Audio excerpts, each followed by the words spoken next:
صباح الخير يا جماعة. عايز أتكلم على الدوري المصري. الدوري المصري دوري الشركات، دوري لا جمهور. بقى عامل بالنسبة لي زي ما أنت ما تلعب بلاي ستيشن أو تلعب فيفا.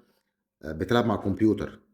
يعني هي أنت فبالتالي الكمبيوتر مش هياخد الدوري، لأن الكمبيوتر ده مش بني آدم، مش هيعرف يشيل درع الدوري يعني.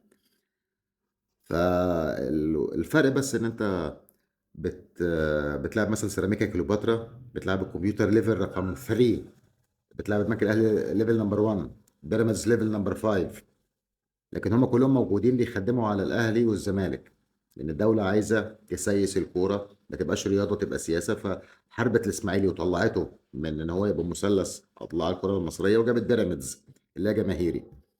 فانت بتلعب الكمبيوتر كاهلي او زمالك. هو ده الدوري المصري عندنا يعني.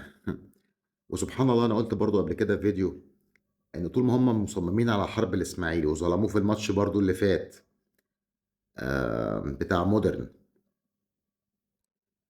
آه، حصل ايه بقى؟ جماهير الاهلي اتنكد عليها النهارده. يعني كل ما بيظلموا الاسماعيلي، احنا جماهيرنا متنكده، وانا قلت كده في الفيديو اللي فات.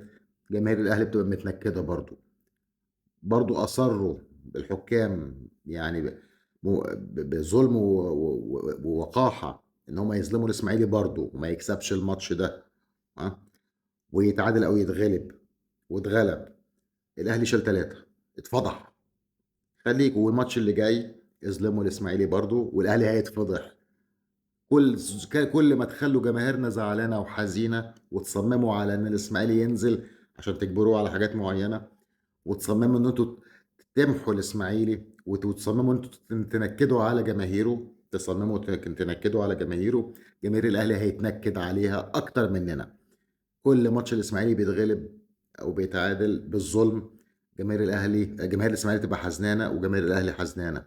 الاسماعيلي يتغلب او يتعادل، جماهير الاسماعيلي بتحزن وجماهير الاهلي بتحزن. كل ما نتغلب او نتعادل، الاسماعيلاويه بيحزنوا والاهلاويه بيحزنوا. ده ربنا كبير، ربنا فوق الكل. خليكوا ونشوف بقى اخرتها ايه.